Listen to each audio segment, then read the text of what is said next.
Schools that communicate and articulate inclusion well do better. And we help them in the latter stages. How can we help you get to the finish line with inclusion? How can we make sure that next September it's a softer landing for all of your learners? One of the ways we can counter staff leaving and staff moving on is making those practices bigger than a person so that they become part of the fabric of the DNA.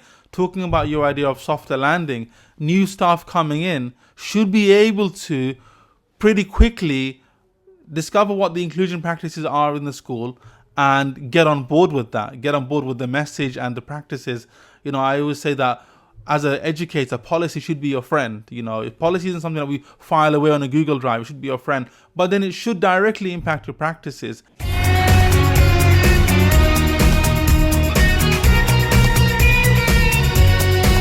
Today I'm here with Kevin O'Neill, the Head of Education at IQM Inclusion Quality Mark.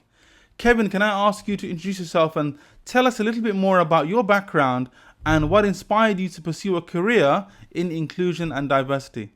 Thank you very much, Aslam, for the introduction. I am Kevin, the Head of Education at IQM. I am a former head teacher of two different schools, both of which have gone through IQM accreditation. I'm also a HMI inspector. Teaching is the profession that I wanted to be ever since I was a young boy. I like to be surrounded by teachers, and I like the concept of a local parentis. With inclusion and inclusion in education, I think it becomes our raison d'etre. It's what inspires us to become the very best teachers. It unlocks potential in all of us. And throughout my career, I have been privileged enough to work with inspirational figures that have added pieces of inclusion to me day and daily across each year. And now, lucky enough to be in a position with IQM, where we get to work with schools across Ireland, England, and excitingly at the moment, internationally. Yeah, I think it's fantastic that you're bringing over your expertise from Ireland and from the UK and coming over now to Qatar and bringing that expertise with you. And I absolutely agree with you that it is such a driving force in everything that we do, and it should be. I was talking with Berna Bauer yesterday, and she was saying that something a mutual colleague of ours, and we both agreed that inclusion is not just one person's responsibility. Inclusion isn't just the responsibility of the head of inclusion at that school. Inclusion is everyone's responsibility. Because if you have young people in front of you, then you're responsible because all of those students have diverse needs. They may be neurodivergent, they may have other needs, they may be behavioral needs. But all those students have those needs, and as educators, we have to be prepared to assist our students regardless of what need they may have. We have to be there to meet those needs. Because in a conversation I had with Jonathan Newport, he's a behavior specialist, he was saying children often misbehave because they're trying to communicate something. And there's a need that they have that's not being met. And because of that, they act out, they play out. And a great starting point for a child that's misbehaved is, well, what need have I as an educator not met? You've touched upon a number of very interesting and salient points, and you're obviously having the conversation with the right kind of progressive minds when it comes to inclusion. First of all, inclusion absolutely is the role and responsibility of everyone within the organization. What we try to do with inclusion is correctly define it. Inclusion is not special needs, and it's not the responsibility of the special needs coordinator or an inclusion team. There's a very dated attitude. Oh, it's special needs, and it's that person responsible for it, and that's it. And they provide all the support and resources for the staff who just get on with it. Very dated attitudes, right? It's very dated, and it's set up for doom and failure. It results in othering of children, and quite truthfully, it has resulted in generations of neglect and genius. When we get inclusion correct, when we get the conditions correct at every level in the organization, at leadership level, at governance, staffing, parental, and importantly, pupil level, when you get it explicitly correct and it is seen as a vehicle, and you start to remove the environmental barriers, the misconceptions, you remove them, you begin finally to do what you've been promising parents for years, you will unlock potential. You move inclusion towards belonging and then becoming. And it's in the becoming aspect where we can all become the best aspects of ourselves within the school, the very best pupils, the very best staff that are progressive in mindset and pedagogy. Parents, where you've got more than the choir of parents that do the pickups, you've got full engagement. They are vital educators. And often it's parents who've been at the coalface or borne the brunt of difficult inclusion conversations that there's been drift over the years. IQM want to bridge that drift. And with leaders and governors, your strategic role in nurturing a culture of inclusion, correctly defining it, and empowering and enabling everyone in the school to add significant value to that agenda of inclusion. Berna Bauer, the work that she is doing with GEMS, absolutely fantastic at coalface, but it is strategic. It's not happening by osmosis. It's not happening by fluke. It is planned for, it's articulated, and more importantly, it's demonstrated, and it's having the impact that those of us that have been shouting about inclusion for a while are seeing in our schools. More the merrier. Martin Bloomfield and I talked about how you may have a problem in your school that's solved in another, and they may have problems that they may have solved a problem that you're still dealing with. So learn from each other. Absolutely. And I think that's where the strategic element of allowing for professional conversations and genuine dissemination of practice. Very often within an organization, we will see pockets of strong practice, and yet it's not consistent within the four walls. So, again, there's a leadership and learning opportunity for the school. How do we move it from practitioner A to practitioner B that it's understood and valued as a win, a marginal gain? How do we platform those opportunities for these discussions to be had, take place? Was it learning walks? Is it team teaching? Is it shared planning? Is it someone like Berna who's seeing it all across the organization and is making those connections? And then you've got what I've just said there as well, across GEMS, where it's school to school growth, effective clustering of practice. Don't hide inclusion under a bushel. And when we have got finite time, capacity, resources, we want solutions. We want the school that have walked the hard yards, but can tell you it's worth it and the impact.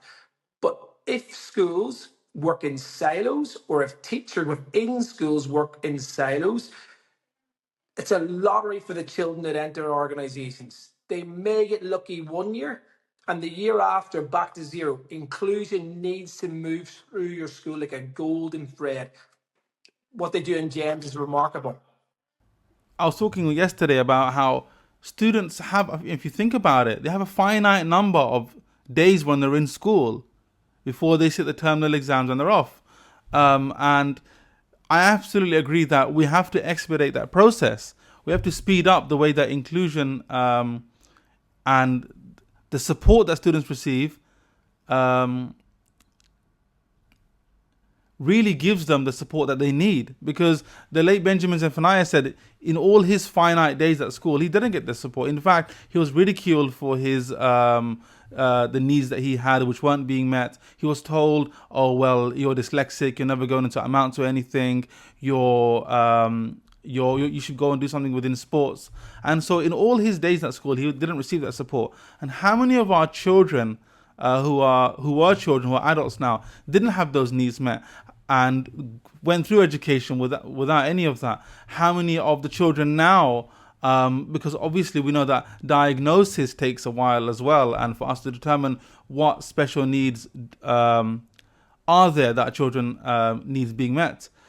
That process, all of those processes, the diagnosis, the receiving of support, that needs to speed up a lot more. It needs to be sped up a bit more. And I think also a lot of that will come into the quality of the conversations and planning for inclusion. When IQM visit a school, by our expectation would be that the inclusion lead and the team that are dealing with inclusion issues as well as senior leaders will be the most knowledgeable people about the inclusion agenda in the school. But we're really keen to observe the depth and breadth of your culture in terms of inclusion. How do you have joined up thinking and strategies across the organization, across relationships and tiers that allow for inclusion to move?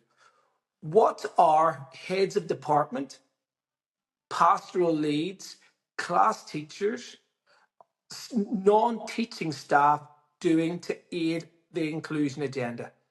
We aren't trying to create a school full of inclusion specialists, but we are trying to make people own the inclusion agenda and how it can better influence their own pedagogy. And I've mentioned they're a head of department. I'm a former mathematics coordinator at a primary school. It would have been remiss of me to think that my subject was to be designed for those children that loved mathematics, had a flair for it.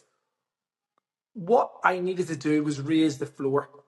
I need to make my subject area accessible for all, invitational and welcoming, even for those students, and there are plenty in every school that dislike mathematics. We need to make sure that their potential was unlocked and that we knew what our learners needed. That knowledge is power. Sharing it and opening the minds of people who are at arm's length from inclusion, that they can own it day and daily. Marginal gains, Kaizen, that's how you build a culture and you reflect upon your growth as a team. What does it look like in the first 3 weeks for a new child joining your school? How quickly do they feel onboarded, psychologically safe, and part of the team? Likewise, and particularly in international schools, what does it feel like for a new member of staff in their first term? When they've overcame a cultural shock, a pace of life, anxiety levels, elements of homesickness, a new way to do it. The school that care and do this really well are valuing in the relationships of these new staff. They want them to be there come term 2, 3, and into year 2, 3, 4, 5. That's holistic inclusion. That is valuing people. And at the root of everything we would ask is the capacity to grow your emotional intelligence, to be child-centered and human-centric. We can develop people through relationships, inter-relationships and intra-relationships. They are the key skills that allow for inclusion to grow, awareness, and a skill set to be developed across a cultural school. We're seeing it more and more, and the pressures and demands of international schools where change is omnipresent. How can we make sure that the culture withstands any heavy lifter leaving the school? How can we withstand any setback? The comeback must always be stronger than the setback. So make sure you really are rooted in your values and let IQM maybe steer and add a little bit of value to the process. Yeah, you touched upon something which I strongly believe in as well, which is, you started off by saying how inclusion isn't just special needs. And absolutely, I think inclusion is about two very, very important aspects, which is number one, belonging, and number two, the reason we have to foster and create that culture of belonging because of the anxiety.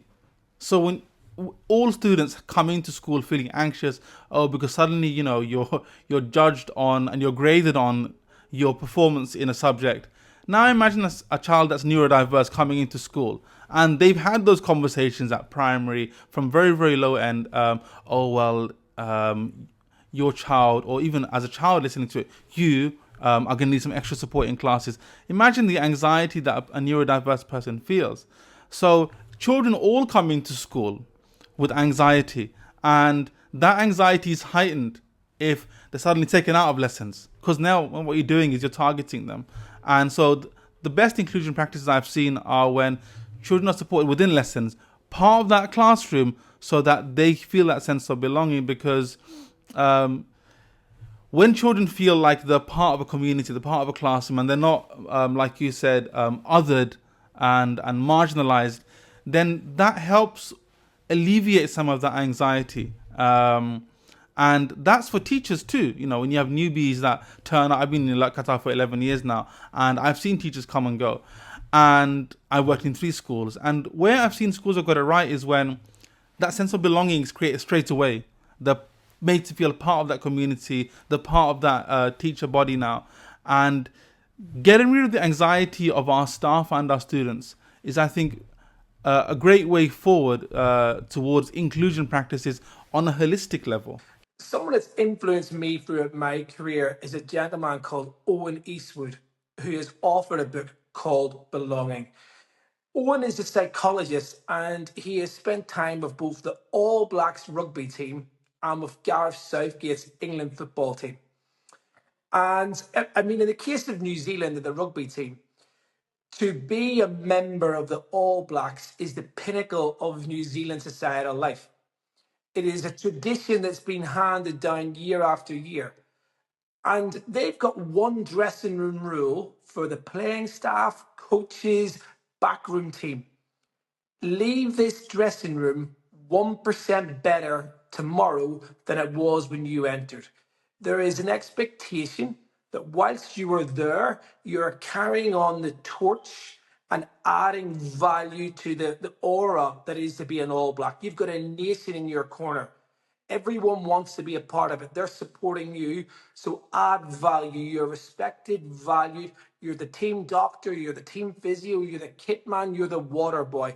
You're now contributing to this ecosystem that is that.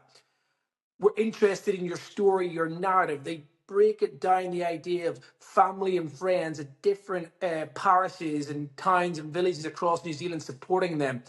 People are aware of the honour of belonging and what it means to be a part of something. And it's a very special concept that you just have to leave it better tomorrow than it was today.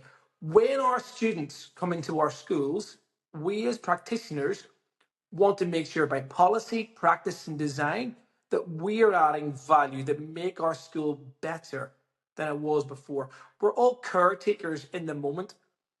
We're on our own career cycle, but we're hoping that year by year we're making the learning experience better than previous. And again, it's something Owen took to Gareth Southgate's England team, an England team that he took over from 2 difficult periods after Capello and Sam Allardyce. There was a huge disconnect between the English players, the press, the media, and the country. They were ridiculed, they were lambasted, they were called spoilt millionaires. There was a huge disconnect on distrust on both sides. Well, Owen brought it back to what does it mean to belong to the Three Lions? How does it unify? Now, that idea of the Three Lions, the badge on your chest, is the badge on your blazer in the school. It's affinity, it's belonging, it's living and breathing, whether you're a parent, child, staff member, leader, governors, those 5 pillars I keep talking about, they all need to create belonging. They're all there for a part. Our schools, we hope, will be there generations after we're gone.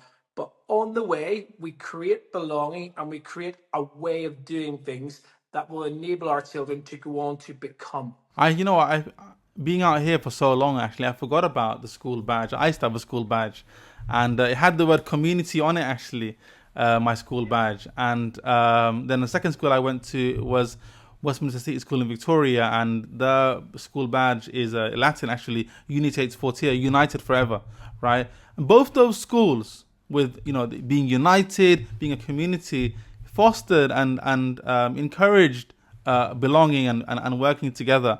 And as teachers, I've come to hold the belief recently that teachers were not just there to teach a subject. That's why I was trained when I was doing my teacher training, that you're there, you're the expert, you're there to, but there's more to the role now.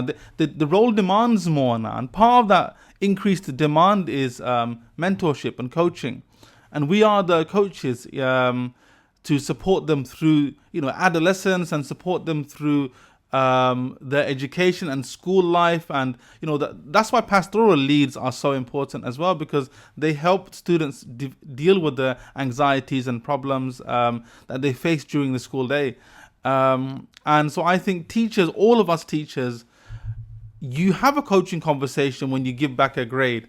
This is your paper. Now, do you just say, here you go, there's your B, off you go? No, because that child probably expected to get better. They probably worked day and night for that exam. A coach approach to that conversation where we talk about the strengths of the paper and how they could improve will leave that child going away from that dialogue with feeling uplifted rather than feeling, often as children are, deflated, let down, and they're afraid to show that grade to their parents. Aslam, every interaction in the school, if you describe their teacher to student, but if it's student to student, teacher to teacher, teacher to parent, parent to student, those myriad of interactions all create a multiplier or a butterfly effect linked to the relationship that you have. You're working with tolerance and respect. You have a vision and expectation that when we interact, we're trying to add value to our relationships. That's where that child, in the case you mentioned there, they take it away, better influenced, better able and equipped to pass on that quality of expectation. That could be in the canteen with their friends shortly after. It might be done in different language and with a different script, but the meaning of respect, tolerance, and collegiality, that is rooted in inclusion. It's not about misconceptions, it's about getting to know the person and modeling it effective. And I think you've mentioned their coaching a few times. The best coaches model, they tease, they prize, they steer, they navigate, they're supportive, and they are very relationship centered. And I think we can all, as we're listening to this now, picture the teachers that did that for them. And at times that then I can put the other side, I've been the teacher, I'm sure I've been that teacher to students. And other students maybe looked at Mr. Neill down the years and thought, we never had it. That's the aspect that we all have to accept. We can grow, we can become better. We can't all be the perfect relationship expert for every single dynamic, but as a team across an organization that focuses and prioritizes inclusion, emotional intelligence, and relationships, then you start to see the benefits. And there is always a multiplier effect. That's why some people leave us feeling good. That's why some people bring us up. You've passed it on. That's what life's about. That's what education's about. It is. Education is not. It's not just grade orientated and subject knowledge orientated. You don't remember a teacher. Oh, I had this great teacher. You don't remember it because they got you that A. Okay, unless it's like a significant grade for your A level or something. But you remember teachers, or I remember teachers for how they made you feel. If teachers or why we establish close friends, because of how they make you feel. You feel belonging and affinity there. You're right. There's no worksheet or textbook alive that is going to outlive a relationship or the inspiration that a teacher gave us. Those nuggets over time that shaped us. You made me think back to my own school crest there, and I went to St Malachy's College in Belfast, and very proud, traditional grammar school in Belfast. Many famous alumni. Maybe the one that inspired me the most is Martin O'Neill, who managed Glasgow Celtic, Ireland, and Leicester. He still talks about how it shaped and moulded him in a difficult period in Northern Ireland during the Troubles in the late 60s and 70s. And he will always refer back to our Christmas, Gloria ab intus. Glory comes from within, pride in oneself. Taking pride in your work, your diligence. Those values have to be seen and felt and lived. And that's where it's gone transgenerational. He would still talk about that today and the success he had. He was molded as a young man by having the right people around him at a difficult and challenging time. And he went on to international fame. I would often think and hark back to my days at St Malachy's as definitely having molded and shaped me and influenced me. And I can think of dozens of teachers right now. I think we were blessed in that school. But again, that'll resonate with educators who have been through it themselves, and that's who they want to become. They're not going to replicate anyone else, but they want to become the people that influence tomorrow. I'm going to ask you about IQM in a second, but there's one thing I wanted to mention to you just based on what you said, which was, so yesterday when I had that conversation with a woman from the US Department of Education, I was telling her that one of the people that influenced me from the screen was the character that Michelle Pfeiffer played in that film Dangerous Minds. You've seen Dangerous Minds? Yeah, yeah. So I said, the way that she goes into an underprivileged school, supports them with the emotional intelligence and supports them with the anxieties, and she gets involved. I was really moved by that. I said, that's the kind of teacher that I want to become. I want to be the one that props up my students when they're feeling down and takes that coach approach to them. And she said she's very good friends with the lady who wrote the book on which the film was based, and the book is just her life. I said, you have to get me in touch with her because I would love to hear the approach. And I'm sure she has a plethora of stories that were left out of the movie about how she supported those children. So she sent me the email address. I'm going to invite her onto the show, and I'm very excited about that, just that possibility, because it's like meeting a hero that inspired you to become a teacher, but the true hero, not the movie version. This is the woman who wrote the book, and then they based the movie on the book. I mean, we've talked there about being inspired, belonging, affinity, nuggets of inspiration along the way. And in case anyone thinks we've went off on a sort of dreamy, nostalgic tangent, we haven't. These moments are key to the hearts and minds of all of our schools. I think I was speaking to someone recently, they talked about maybe a child has 1,000,000 moments from entry at 3 to 18. These moments that I now have 25 years after I left school shaped the man. They are really important. And through IQM, we ask schools, in terms of their deep dive into inclusion, to cover and to value these moments, the interactions, those energy generators, the hearts and mind, the real soul and character of the school. But we want to amplify that message. We don't want to dumb it down. We want to make sure it's understood and that people joining the organization get to be a part of that and add value themselves. That is belonging. So capturing these moments of brilliance, these golden gems, is so important to the process. And I know we'll move on to what IQM do, but for us, the hearts and minds aspect of belonging and inclusion is integral to school improvement. Yeah, and you know what it is like, Kevin, as well. Why do children start to miss school? Why do they start to fall ill and fall sick? Because if that belonging, cultural belonging, isn't created, then and the othering happens, then increasingly those students don't want to go into school. It does come down to that, because if those, like you said, those foundational elements of belonging aren't created, then children will start to miss school, and I can only increase and only get worse. But anyway, I wanna now ask you about IQN. So tell me, we did go off on a bit of a tangent, but I think that tangent was important. So what does? Because I think that's kind of the rationale behind everything that you do.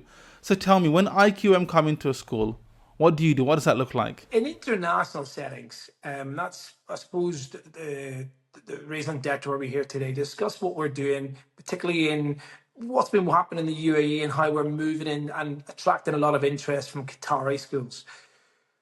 We work with senior leaders initially, and we want to correctly define what inclusion is and what it is not. And consistently, when I have this session, whether it's a group of 4 senior leaders or 24, my starting point was I will be giving back 4 or 24 different definitions of inclusion. So we share and enjoy each other's views of it. But with IQM, we view inclusion as a verb. It is your daily, medium, and long-term actions to create a sense of belonging. It's a vehicle, and everyone, best you can, needs to become on board. So we work with senior leaders. How do we coach, influence, direct, and mentor inclusion out of this SLT boardroom around a whole school? Talking about the aspect of an ecosystem. How do we put a fire under middle leaders that they can start to grasp the next 2, 3, 4 years ahead of them, where they're the engine room in the school? How do we make sure that when people join our school, they have that instant affinity, that connection to the badge? That families feel empowered to attend evening celebrations, to complete surveys, to play a strong supportive role at home in their child's learning. How do we actually learn from parental questionnaires and surveys? Now, there's no overnight fix, but the schools that prioritize inclusion and have a culture worthy of the name, they seem to be doing it better. And inclusion permeates all aspects of school life. That's what IQM are trying to determine with you. How deep and sustainable is your culture of inclusion? Are you there right now in many aspects? You've got 85 to 90% of our national standards. You're able to evidence them. And the IQM can then help you walk the hardest. And it always is the final 10 to 15% in any school are the hardest yards of inclusion. I think what's great is that when a school has been through that process, and what you mentioned there, it reminds me of what Leo Thompson said when he was a CIS inspector, and the approach that he took to accreditation was, like you said, doing those final steps. He said he would be the guide by the side, and he'd say, "This is where we want to be. Let's get there together. How can we work with you to support you in meeting those standards?" And standards are very important, because without standards, it's just a bit of conjecture, isn't it? With standards and regulation, these are the standards we have to meet. How have we met them? Then once they've been met, and like you say, evidenced, then it gives the school a bit of firm ground to stand on. And when they get the IQM badge, looking at it from a external point of view, you've got the parents who have children at the school. They can feel like confidence that this is a school that puts well-being at its forefront.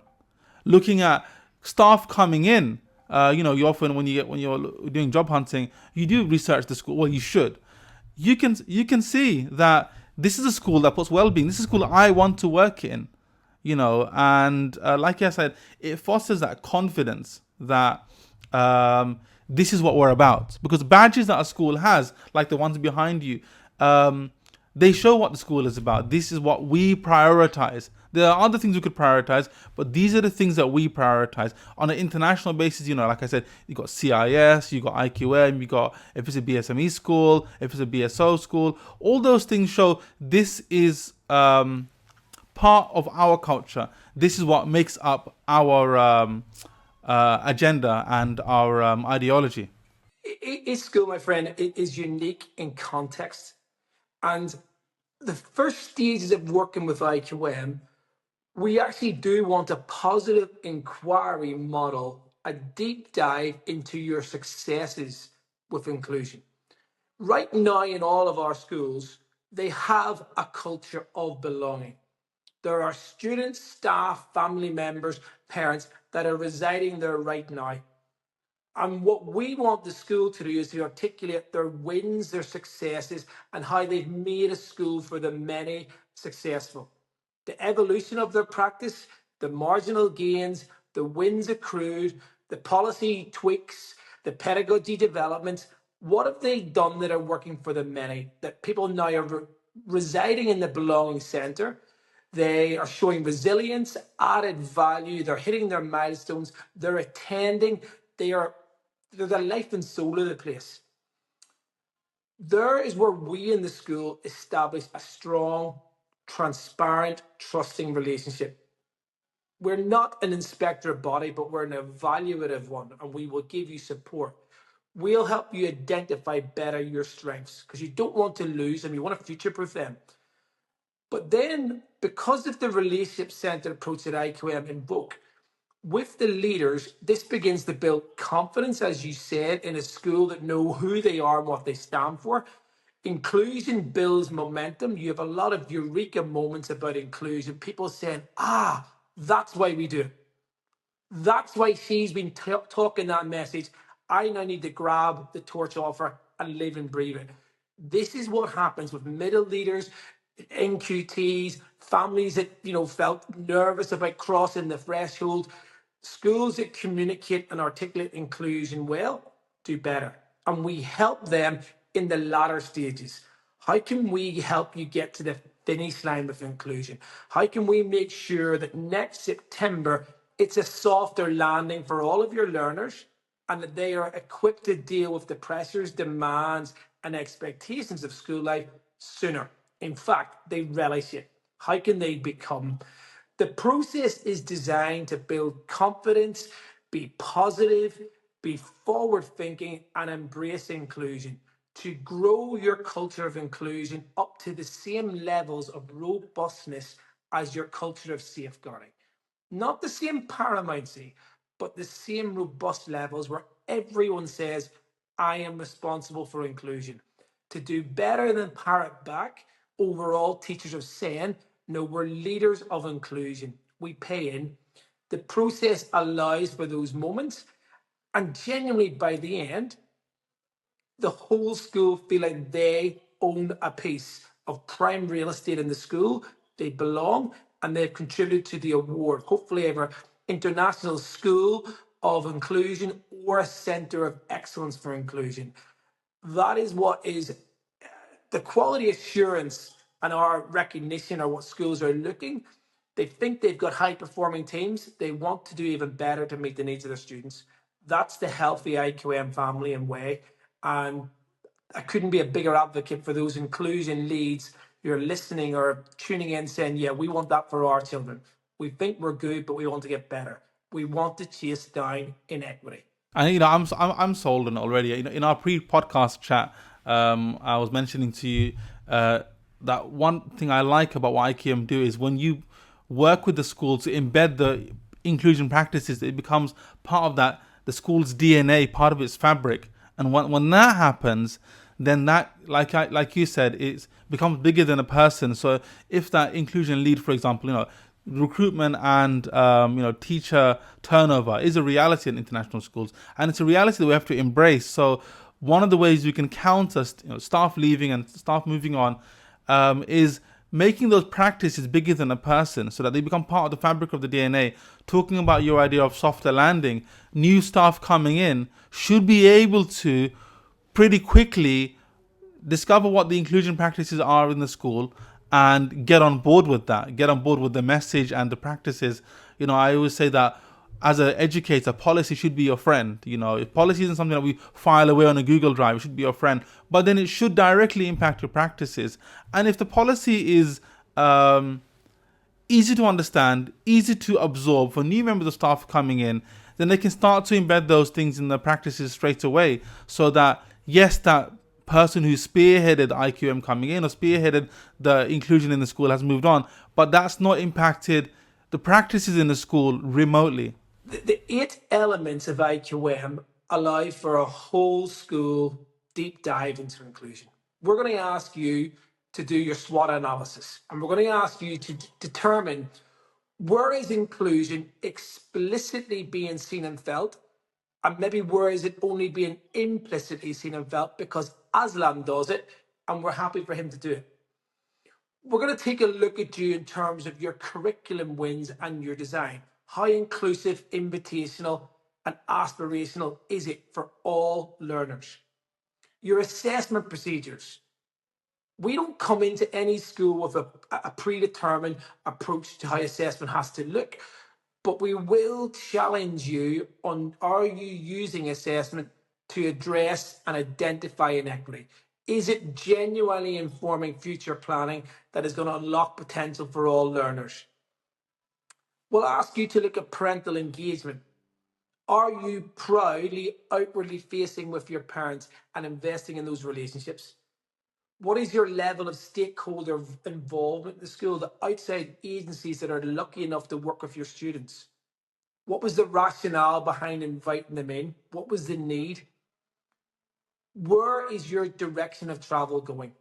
And the schools that can articulate that very well, well, that puts them in the frame to be a centre of excellence for inclusion. But that takes minds getting this together. And when it comes to culture, direction's more important than speed. IQM is not a tick box. It's a school enhancement tool. And these relationships often last 2, 3, 5, 12 years in some cases. Schools that are coming back year after year, gold standard flagship schools that are now on their second or third head teacher cycle, but the inclusion thing outlasts the leadership team. That is what we want in all of our schools. And in international schools, where change is more frequent, more visible, more impactful, get the culture right, guys, and let us help you support that, your agenda there. Would you say are some of the common barriers or challenges that organizations face when trying to create more inclusive environments? They can be external factors. Some schools may come to IQM needing a cultural reset. They may have had an unwelcome experience with an inspectorate body. There may have been a change or a period of turbulence with leadership team moving. There may be ongoing issues. We're happy to work with them. In fact, we'll quickly see the good and the strengths in the school, and we'll realize that they were over prioritized and deemed to be weaknesses or developmental areas. We will quickly instill confidence in a school. We will do the cultural reset, and we'll do a lot of visionary and psychology work. I mentioned earlier about Owen Eastwood, a brilliant psychologist that influences my work at IQM and my methods is Amy Edmondson. And she talks a lot about psychological safety and the learning zone. Any one school, you will have an apathy zone, an anxiety zone, and a learning zone. It is our job to have as many patrons, stakeholders, and learners in the learning zone. That's where your focus is on inclusion. We will work with schools, leafy lane schools in parts of England, inner city schools, nursery, primary, secondary, independent, international. And within international, there's always a local context, sensitivities. Guys, all we're asking you to do is work with us. We will work with you in your context, your parameters, your aspirations, and we will move that dial in the correct direction. In Qatar, I've had a number of interesting conversations. Schools that have been working diligently on inclusion for a number of years, and they feel ready enough to have someone, an international agency like ourselves, to have a look, support, add a bit of quality, and also say, well done. As a leader, the four most powerful words you'll have as a leader or as an inspector, as a parent, well done and thank you. So when we're in a school and we're recognizing efforts and labor, well done. That's great. Where are we taking it? Thank you very much for your efforts. That's where you have the most simple aspects of relationship inclusion. With Qatar, it is our expectation that we will be in Doha at the beginning of May, and I'm really looking forward to catching up with the amount of schools that have contacted me on LinkedIn or have emailed into the IQM team and expressed an interest. The dial is turning their direction, and the mood is that we want to get inclusion right in Qatari schools for all students. That's where IQM come in, and we'll find the good in your school, the great in your school, and hopefully we can move you on to the next level. The dial is moving. When I came out here 10 years ago, inclusion wasn't at the forefront of what schools were looking at. It was more CIS, actually, getting CIS accreditation. That was a more paramount importance.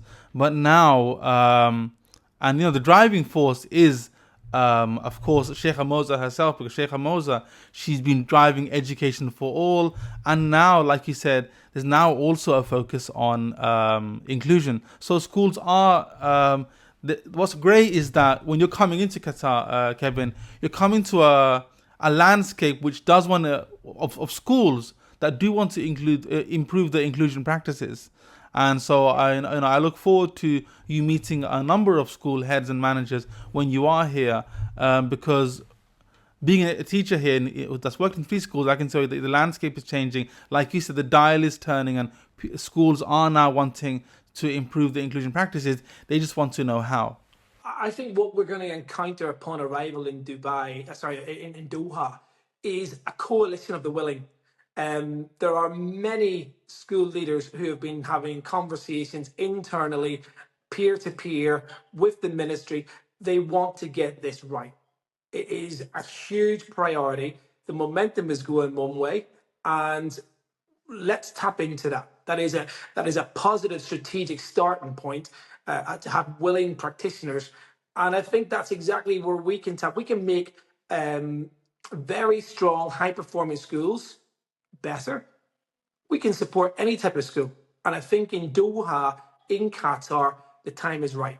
And I'm excited about it. I'm excited by the levels of conversation and interest. I'm excited by the knowledge of schools, the evolution of AI technology that's invested in the schools, and the length schools have gone to meet the needs of all their learners. This has came about through contextual, strong, robust self-evaluation.